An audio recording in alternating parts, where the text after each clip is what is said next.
Who am I?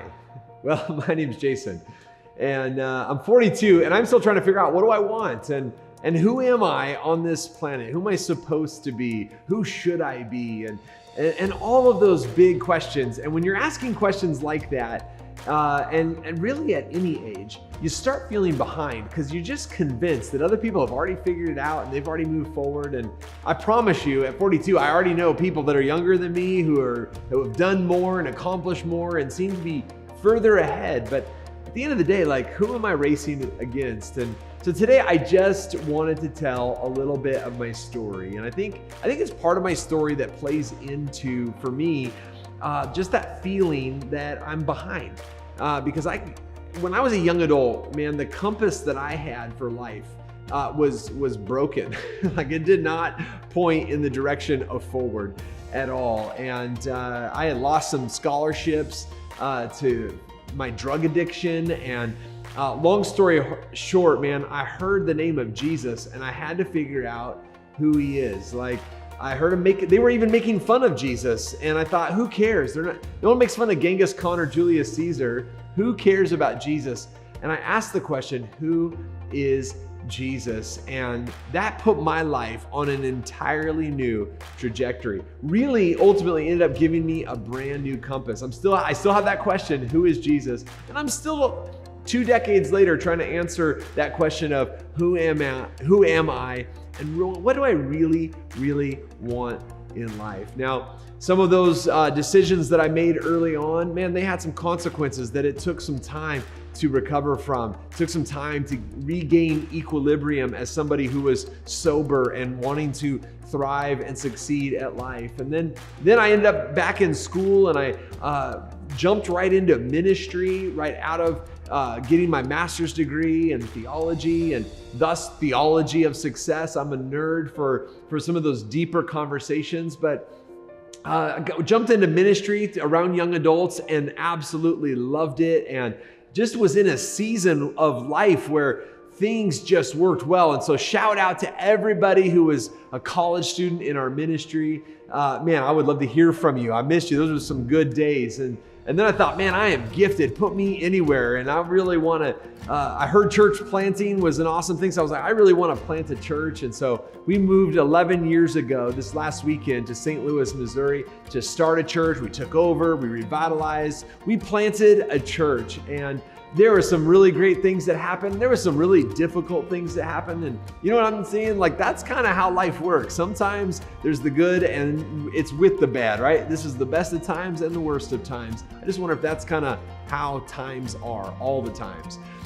So we planted a church. It still exists today. But then I got into business development and marketing and now doing some coaching and speaking and co-leading an organization that helps world changers change the world. We help difference makers make a difference. I love that because I get to hear compelling vision, part of Art Speak Creative, and I get to hear people that are wanting to reach people, and awesome vision each and every day, and just phenomenal. But here's the deal. I want to be an encouragement. I want to be encouraged.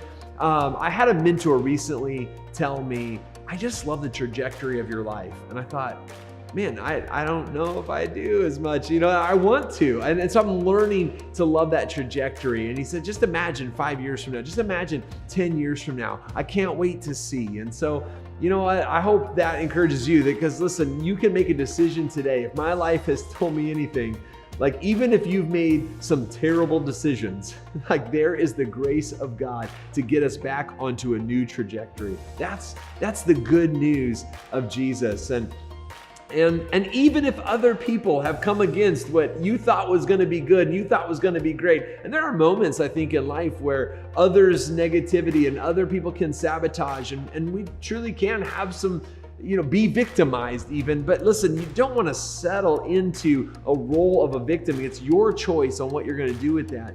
Here's a verse that helped me in some of my most difficult times, whether they were self-inflicted or inflicted by others or whatever. And it's Romans 8:28. And it says that, so we know this, like, this was common knowledge among the first century church. It says, so we know this, that God causes everything to work together. And the Greek word for everything means everything, right? And he causes everything to work together for the good of those who love God and are called according to his purpose.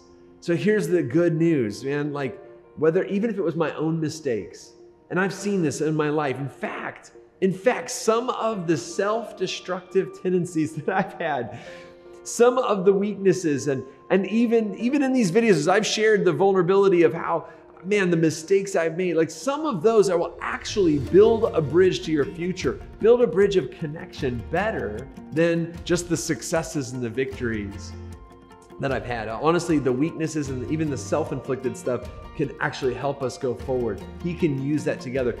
Even if it's other people who have come against you, you thought, how am I ever going to recover from this? How am I ever going to go forward? Well, it might help you connect. It might help you grow. God will cause everything to work together for the good of those who love him and are called according to his purpose. Now, I remember one time opening up Romans 8, chapter 8, verse 28, and reading that and wanting to believe it, because nothing seemed to be working out. I remember putting it down in my closet, not like a metaphorical prayer closet, but like an actual closet. Like in my closet, I opened it up to Romans 8, very carefully, not to rip the pages out of my Bible. I stood on it and I said, right now, God, it doesn't feel like things are gonna work out. It doesn't feel like things are working together for my good. In fact, it doesn't seem like anything I'm doing is working, but I'm gonna stand on this word and I'm gonna trust in you. Man, I stepped off of that word and everything just miraculously fell into place. Actually, it didn't. It got worse, all right? So I wanted it to all just miraculously fall into place. But I promise you this, looking back, and that's been about 5 or 6 years now, asking some deep questions about who am I and what do I really want and what is God really calling me to do? I'm gonna love him no matter what, but what is it that I'm called to do? Looking back now, I can see how even the difficulty caused me to become a learner. Even the hardships that I'd caused myself caused me to really seek the deeper truth of who am I and what is God calling me to be on this planet, and then process and work through some of my past hurts and my current misunderstandings and really get realigned with opportunities, get realigned with people, get realigned with my spouse, my kids, and just begin to enjoy the moments. And I'll tell you, I can look back now and think, you know what, there are some things that I walked through that I would never, ever want anyone to walk through. I wouldn't want anyone, I'd encourage you, don't make the same mistakes I've made, or don't partner with people that have this other certain agenda. And I'm not gonna get into all those stories, but I will say this, I can see now how God has used it together for my good. In fact, I wouldn't trade who I am today, and I know who I am today is because of some of that, some of the depth and the darkness, but I wouldn't trade who I am today for anything, because who I am today is who God has made me to be. And it's all things working together for good. I haven't hit perfection yet, and things haven't miraculously fallen into place yet. And maybe they will, and maybe they won't. I have had moments, and I have had glimpses, and I have had connections, but I'm learning right now today to enjoy my trajectory, to enjoy this moment. And in the middle of the imperfection, in the middle of the I'm not there yet, in the middle of the am I behind or am I ahead, or just to say, you know what, I am who I am by the grace of God. And I'm gonna be who I'm gonna be by his grace also. How can I add the most value with who I am today to as many people as possible? Like, what do I want? I simply want to encourage as many people as I possibly can.